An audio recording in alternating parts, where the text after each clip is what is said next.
The Campbell County grand jury indicted Dusty Napier, age 33, on charges of aggravated robbery, aggravated kidnapping, unlawful possession of a weapon with intent, and theft under $500. Napier's charges stem from a January 18th incident in which he robbed the Jacksboro Dollar General store with a kitchen knife, according to court documents. Napier was originally arrested by the Jacksboro Police Department and held on a $102,000 bond. After being indicted by the grand jury, Napier's next court date is set for March 24th, when he will be arraigned. Napier remains housed in the county jail. This week, Campbell County plays host to a bevy of travel journalists and writers who will tour various local attractions as part of the 2014 press tour. The tour begins tomorrow and runs through the 23rd. The media event has been in the works for 4 or 5 months as part of efforts of the Middle East Tennessee Tourism Council. According to Chamber of Commerce Director E.L. Morton, the tour will provide an amazing opportunity to showcase the great attractions the county and surrounding area has to offer.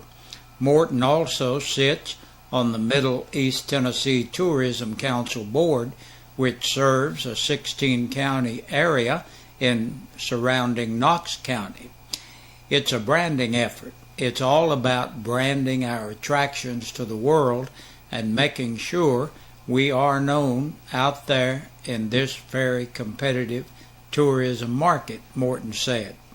Journalists from various tourism markets will be arriving in the county on March 20th to begin their Campbell County portion of the press tour after spending a few days in Knox and Anderson counties. General travel journalists, as well as several fishing and motorcycle journalists, will be part of the press tour. We have a broad market in outdoors attractions and will seriously be showing off some of the best that the county has to offer, Morton said. He added that the larger number of journalists would be able to cover the many outdoor activities that are available in Campbell County's own backyard. Writers for well-known publications such as USA Today, Bassin Magazine, American Iron, The Adventure Post, and many others will be pursuing what the area has to offer for about 3 days.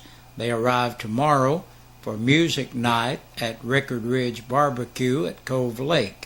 A tentative schedule of events has journalists enjoying sites such as Big South Fork, Rugby, Cumberland Gap, McLeod Mountain, and Norris Lake, just to name a few. Motorcycle journalists will take in the sights as they ride to see all these places, but not before touring Campbell County's Bush Tech, as well as bunkhouse motorcycle camper trailers and TIG trikes. Fishing journalists will spend time on the lake with a guide, and general journalists will get to zip line across the lake, as well as other outdoor activities such as hiking, part of the Cumberland Trail. This is not the first time the county has had travel journalists come to the area to write and showcase local attractions, but it is the first time a group this large has come, according to Morton. The tour finishes up on Sunday, March 23rd. And the Knoxville man was arrested on multiple charges after a police officer saw him climb out of a window at a La Follette home on Monday, March 17th. Mark Franklin, age 34, was arrested after an officer witnessed him climb out of the window of a South 27th Street residence, and when confronted by law enforcement, Franklin told the officer the house belonged to his mother. When the officer began to frisk Franklin, he seemed nervous and kept putting his hands in his pockets.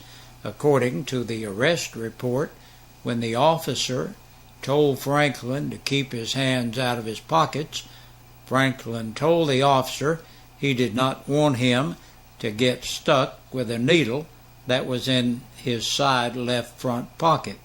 Franklin reached into his pocket, pulled out the syringe, and threw it onto the ground. Before taking off on foot, Franklin ran down 27th Street towards the railroad tracks and then ran about 400 yards before yelling at the officer that he was not going to jail. After yelling, he jumped off an embankment and proceeded onto Old Jacksboro Pike before another officer arrived and helped to apprehend him into custody. In an unrelated arrest, the Campbell County Sheriff's Department charged a La Follette man on a probation violation after he admitted to helping someone sell stolen property but would not identify the person who allegedly did the stealing. Sean Paul Goins, 28, was arrested after he violated his probation by helping sell stolen property that had been taken from a trailer on January the 6th. A total of about $2,299 worth of property had been taken from the trailer parked on Cross Valley Road, according to the sheriff's report. Through investigation, detectives learned that Goins had allegedly helped to sell the stolen property. According to the report, Goins said he knew who had stolen the property but declined to identify that person. He did admit to helping sell the stolen property. Goins has been arrested several times before on the theft charges. He has a court date set for March 24th.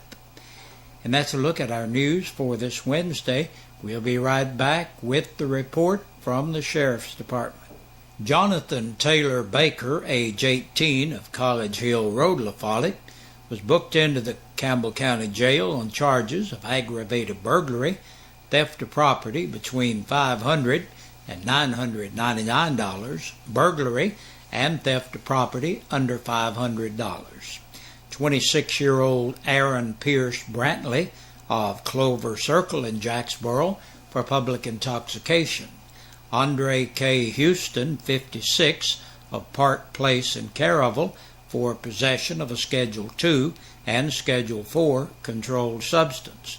32-year-old Cameron Lee Jones of East Beach Street, La Follette, for child support. Wanda Louise Madison, 41, of Cherry Street, La Follette, on 2 charges of a capious bench warrant. Christina Marlowe, 38, listed as homeless in La Follette for criminal trespassing. 65-year-old Arlie Varnell Rookard of Lowood Lane in Newcomb for burglary and theft of property between $500 and $999. And last today, Gerald W. Wilhoit, 48, of Demery Road, La Follette, second offense of driving on a revoked or suspended license, violation of the Tennessee financial law, violation of the light law, and violation of the registration law. And that wraps up our midweek news and sheriff's report. Got a lot more coming your way, so stay with us and join us again back here tomorrow evening. Hey, Vic Josh with you on this Wednesday evening, looking at our birthdays and anniversaries. Our Birthday and Anniversary Club is brought to you by your friends here at WLAF and Eastside Pizza and Deli. They're located in the Food Line Center. Now, you need to stop by and visit these folks. Try out some of that great pizza and that fabulous food they have up there. Will you do that? Tell them you heard about it right here at WLAF. Dakota Wilson is 17 years old today. Happy birthday to you, Dakota. And Leanne Copeland, 42 years old today. Happy birthday to you, Leanne. And Hayden Hall is 4 years old. Happy birthday to Hayden. And Lakin Smith turns 6 years old today. Happy birthday to you, Lakin.